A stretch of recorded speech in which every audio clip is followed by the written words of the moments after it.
تو سر آپ ہمیں یہ بتائیں کہ یہ انسانی آبادی جہاں پر ہوتی ہے، جی جی بہت سارے لوگ یہ کہتے ہیں کہ انسانی آبادیوں میں جہاں پر لوگ ہوتے ہیں وہاں پہ جنات نہیں ہوتے، یہ جنگلوں میں، پہاڑوں میں، اجاڑ بیابانوں میں، اس کی کیا ریالٹی ہے؟ ذرا ہمارے ناظرین کو یہ بات بتائیں اور کلیئر کریں کہ کیا انسانی آبادی اور گھروں میں جنات داخل ہو سکتے ہیں؟ جی، یہ بہت خوبصورت سوال ہے. یہ جو سب سے پہلے دیکھنا ہے کہ جنات کی آبادی کتنی ہے. یہ جو جنات کی آبادی ہے انسانوں سے کئی گنا 10 گنا زیادہ ہے جی. اچھا، آپ یوں سمجھ رہے ہیں کہ جہاں جتنی انسان ہے اس سے 10 گنا زیادہ جنات کی آبادی ہے. تو اس کا لیکن یہ جو ہمیں یہ سارے پھیلے ہوئے ہیں، اس کا جی مطلب جی ہر طرف پھیلے ہوئے ہیں جی. انسان کی جو تعداد ہے یہ تو کم ہے، جنات کے مقابلے میں یہ کم ہے. اور دوسری بڑی اہم بات ہے کہ انسان کی زندگی 65 سال 70 سال 80 سال ہے، لیکن یہ جو جنات کی عمر ہے یہ کئی سو سال تک ہوتی ہے. اب دیکھ لیں آقا علیہ الصلوۃ والسلام کے یہاں دنیا سے گزرے ہو گئے 1400 سال گزر گئے ہیں. ایسے جنات بھی موجود ہیں جنہوں نے آقا علیہ الصلوۃ والسلام کے دست مبارک پر بیعت کر کے کلمہ پڑھ کے مسلمان ہو گئے تھے. ابھی تک 1400 سال عمر گزرنے کے باوجود ابھی وہ زندہ ہیں. اچھا. کچھ جنات ایسے ہیں یہ تو ہر جگہ موجود ہوتے ہیں جی.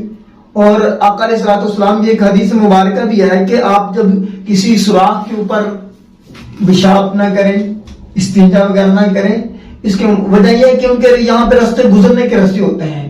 انسانوں کی یہ جو دنیا ہے یہ ایک دنیا انسانوں کی، لیکن جنات ہر دنیا میں ہے. جیسے عالمی لفظ ہے نا کہ ایک جہان نہیں ہے، کئی جہان ہے، کئی جہانوں کا معنی. جی جی اسی طرح یہ جنات ہے مختلف جہانوں کے اندر بھی رہتے ہیں.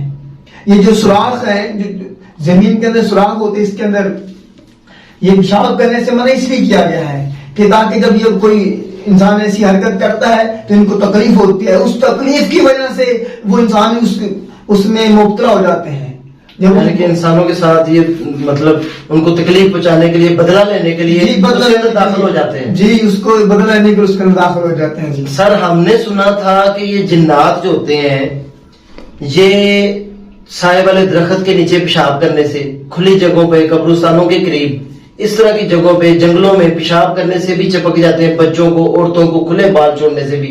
اس کی کیا ریالٹی ہے؟ یہ جو جنات ہیں، بعض جنات ایسے ہوتا ہے کہ ہم ان کو ذرا بھی کوئی تکلیف دے دیں تو اس کا اپنا بدلہ لینے کے لیے وہ کرتے ہیں. انسان جا رہا ہے، وہ بعض دفعہ جنات وہاں موجود ہوتے ہیں تو انسان کو نہیں پتا چلتا، تو وہاں پر وہ کوئی اس طرح کی حرکت کر دے، پیشاب وغیرہ کی حرکت کر دے، تو وہ اپنے غصے کی وجہ سے وہ اس سے بدلہ لیتے ہیں. بعض جنات ایسے ہیں کہ آپ گزر رہے ہوں، اس نے آپ کو دیکھ لیا ہے، جیسے ہی اس نے دیکھا اس کو آپ حسین لگ گئے ہیں، خوبصورت لگ گئے ہیں، یا آپ کو کوئی حرکت لگی ہے تو وہ آپ کے اندر آ جائے گا. جی عاشق ہو جائے گا. عاشق ہو جائے گا. یہ اچھا لفظ رہے گا نا جی، جو ہم نے سنا ہوا ہے کہ وہ آپ کا عاشق ہو جائے گا. جی وہ عاشق ہو جائے گا. پھر وہ کیا کرتا ہے جی، کچھ جنات ایسے ہوتے ہیں وہ ویسے ہی کسی کو دیکھ کہتے ہیں اس کو تنگ کرتے ہیں. جی یہ بڑی اہم بات ہے. اگر ہمارا کوئی گھر ہو، ہم اس گھر میں رہتے ہوں، تو وہاں پر کوئی آپ گندگی پھینک دے تو ظاہری بات ہمیں تو غصہ آتا ہے نا.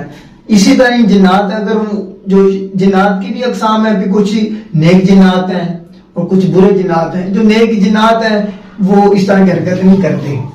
یہ جو برے جنات ہیں، یہ جو شریر جنات ہیں، یہ کیا کرتے ہیں؟ یہ بدلہ لیتے ہیں، ان سے مقابلہ کرتے ہیں، ان سے لڑتے ہیں، جھگڑتے ہیں.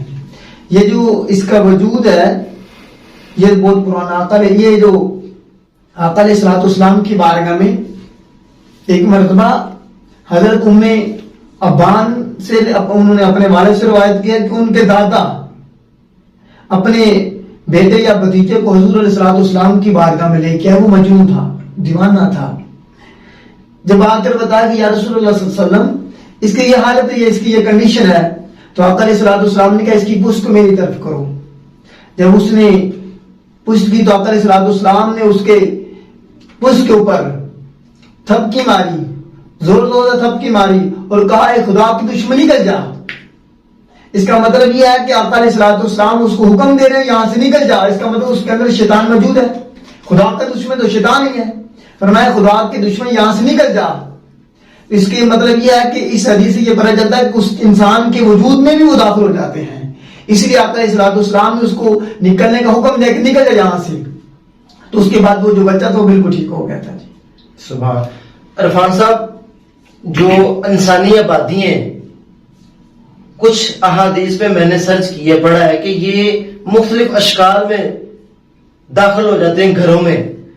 وہ کیا ماجرا ہے, معاملہ ہے؟ کیا وہ انسانی شکل میں داخل ہوتے ہیں یا کیا کوئی وہ کسی جاندار کی شکل میں, وہ کس طرح داخل ہوتے ہیں گھروں میں؟ جی یہ بڑا خوبصورت سوال ہے.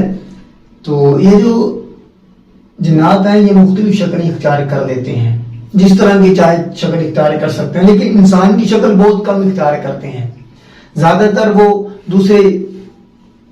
دوسری اشیاء کی, مطلب دوسرے جنات کی شکل میں, جانوروں کی شکل میں یہ صورت اختیار کر لیتے ہیں. آپ نے یہ سنا ہوگا کہ جب آپ کسی سانپ کو دیکھیں تو سانپ کو مارے نہیں, سب سے پہلے اسے سوال کریں آپ جنوں میں سے تو نہیں ہیں, 3 بار اسے کہیں.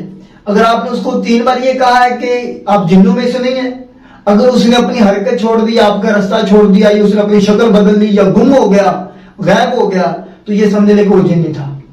اس کے بعد اگر وہ اپنی حالت نہ بدلے, ویسے کا ویسا رہے, 3 بار آپ نے اس کو آواز دی آپ جنوں میں سے تو نہیں ہیں, وہ ویسی اپنی سابقت حالت میں رہا, تو پھر آپ اس کو مار سکتے. اس سے پہلے مارنے سے منع کیا گیا ہے. اگر آپ کو راستے میں کوئی سانپ نظر آ رہا ہے, آپ اس کو 3 بار آواز دیں. اس کا مطلب یہ ہے کہ جو یہ جنات ہیں یہ سانپ کی شکل میں بھی آ سکتے ہیں. یہ مختلف شکلیں اختیار کر کے انسان کو تنگ کرتے ہیں. سم ٹائم یہ ہوتا ہے, میں نے اپنی آنکھوں سے دیکھا ہے, تجربات بھی کیے ہیں, ایک دم بلی آتی ہے اور غائب ہو جاتی ہے. گھروں میں اکثر یہ ہوتا ہے. جی تو کیا یہ بلی یا مطلب مختلف جنات جو ہے شکل اختیار کر کے, بلی اور بھی جانوروں کی شکل اختیار کر سکتے ہیں, پرندہ یا کوئی بلی یا کوئی اس طرح کر کے؟ یہ جو حدیث میں آتا ہے نا جی, یہ جو شیطان ہے کسی بھی شکل میں اختیار کر سکتا ہے. زیادہ تر یہ جانوروں کی شکل میں اختیار کرتا ہے. جیسے میں نے بتایا, جیسے سانپ ہو گیا, یہ جو بلی دیکھتے ہیں یہ بلی کی بھی شکل اختیار کر سکتا ہے, مطلب کسی بھی جانور کی شکل میں آ سکتا ہے.